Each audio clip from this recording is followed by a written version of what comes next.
We're on, you're on. Good. Okay, I said earlier that no one liberates other people from anything. We do that ourselves, for ourselves. Other people show us methods, show us ideas, show us things that we can play with, can even offer ideas that spark off a light bulb. But they don't liberate us. Other people can be a great help, and without other people helping in liberation, we don't get very far. So it's a tricky thing, but we still have to do it ourselves. So I can come to you and say, hey, I am aware of the limitations on my own sense of freedom, and this is what I'm working on. And maybe how there's, can you support me? well, maybe there's something that could be that I could offer that would be useful, depending on what you already know, what you've done, worked with already. There's bound to be a method in the library somewhere that opens at least the first door. And always, the first door is willingness. The willingness to entertain the possibility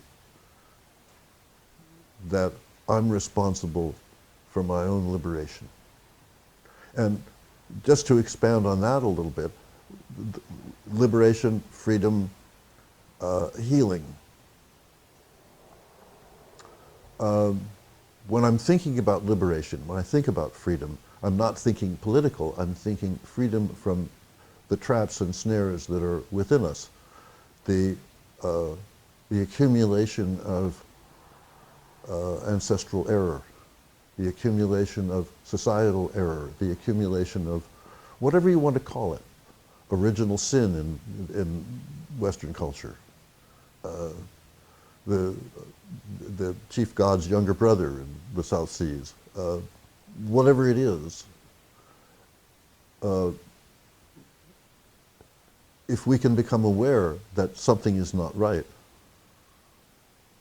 that's the first step, and become willing. I guess awareness is awareness, then willingness. So awareness that something is not right. Something I'm feeling that something is not right for me. And that is not a mental evaluation. That's a feeling. It's a body feeling. That, and so you get a body feeling, an awareness that, and some people get this, some people never do. Some people feel perfectly, consciously at least, feel perfectly okay, although... We have a pill for that. We have a what? We have a pill. We have a pill for that. Yeah, exactly. We can suppress everything. Yeah. And then we're not aware of what's bothering us. And I would maintain that the most important thing in life is to be aware of what's bothering us, but not consider that it's an outside thing that's bothering us, all of which is really neither here nor there.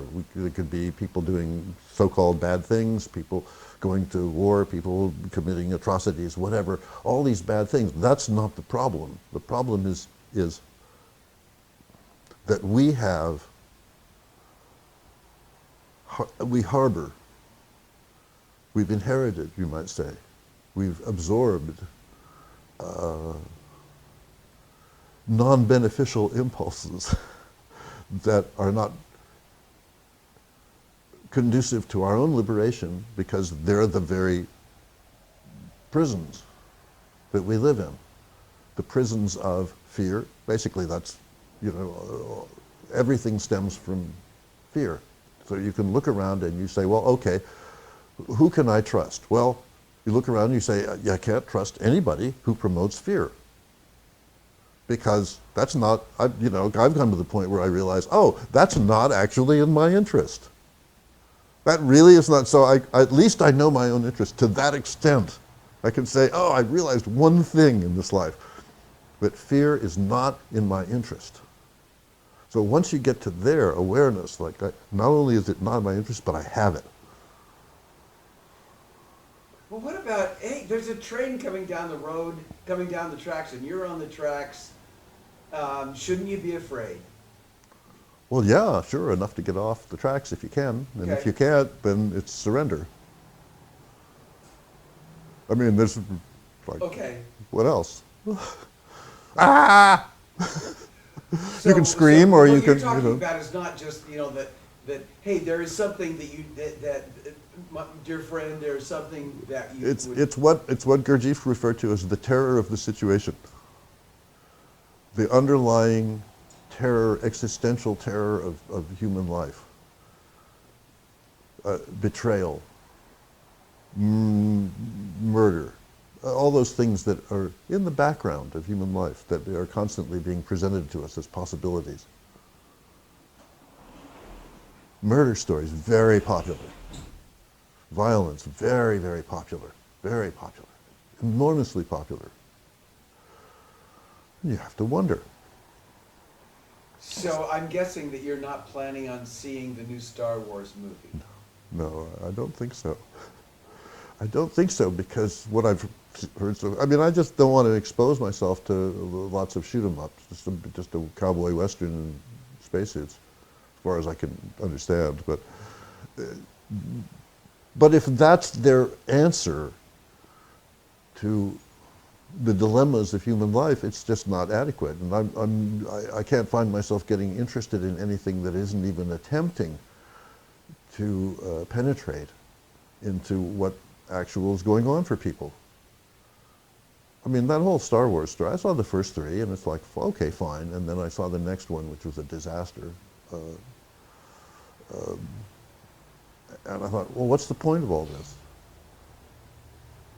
We've gotten no try, which they borrowed from the S training. We got Yoda, use the Force. We got that. That was the, popular meme. But I don't know. I'm not getting spiritual nourishment there. And that's really all I'm caring about. And it comes in the oddest places, like that funny Indian movie that we mentioned. That was very nourishing spiritually. For those of you who are watching this, it's called Three Idiots. Really, really good movie. Right out of Bollywood. Right out of Bollywood, and it makes you smile all the way through. Really fun. For heart uplift. Yeah, so laughing is good. Laughing is good if we can do that. But again, laughing is a two-edged sword. Where does choice play into all of this? Or is there actually even such a thing as choice? Well, that's such a funny thing. We fiddle around with all this, and we believe we're choosing, but in fact, there's so many Sufi stories about the old Sufi sitting there, and he's saying, now you think there's such a thing as choice, but I want you to watch the third guy in that procession over there, and watch what he does. And so then he projects his thought over to the third guy in the line, and the guy breaks out of line and comes and kneels on the ground, and then he gets back in line. And so then the guy, the student says, well, he could have just done that. And then he's okay. He would do it again. And he shows that, yes, in fact, you can put thoughts into people's head. You can make suggestions in people's heads at a distance, which actually, even we don't need Sufi stories, because we have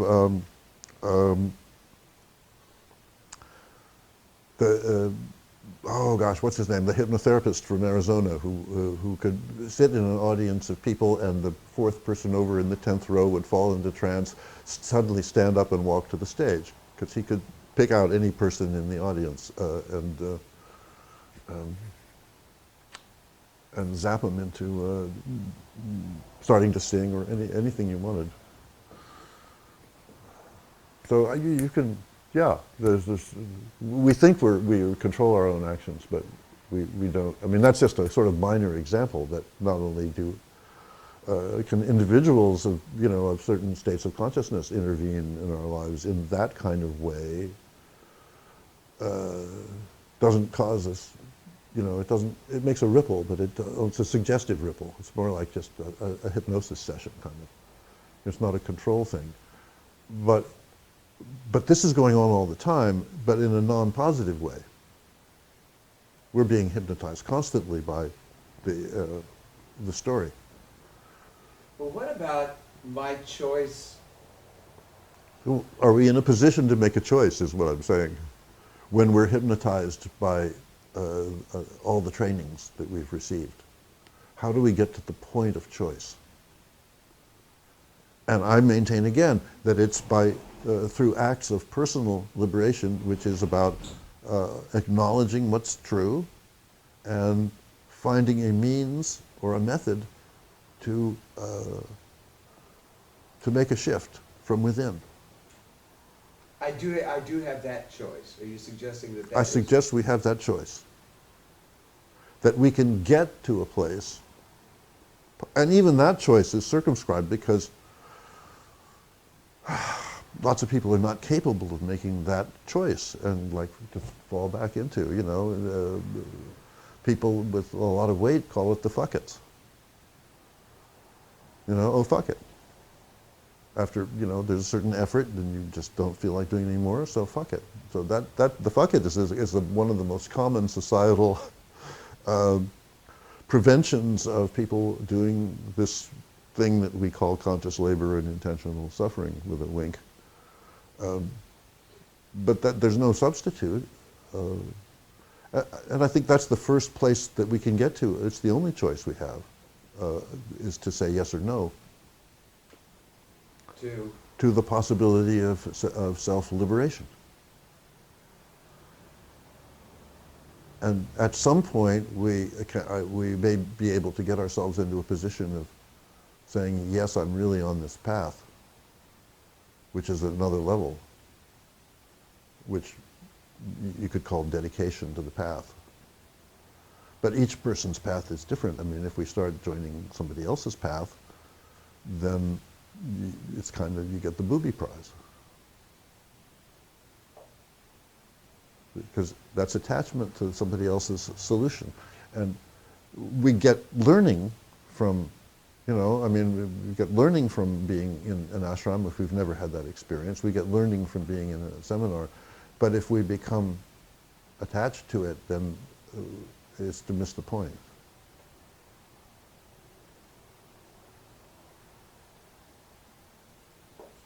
We become dependent on the teacher. And I've already posited that I believe, at least I think, that no matter how great or wonderful a teacher is, they don't liberate anybody. They offer possibilities.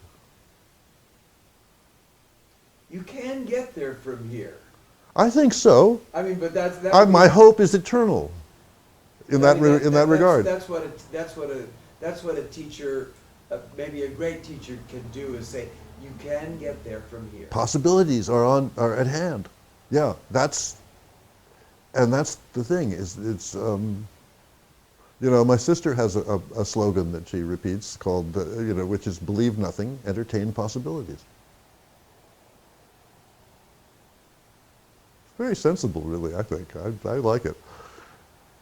And sometimes I could add on. When you entertain possibilities, they invite you back. I like to entertain questions. Yeah, it's a good one. It could be seen as very similar. Sure. Yeah, because a possibility is a question. Because it's only a possibility, it's always an uncertainty. Is it? That's a question.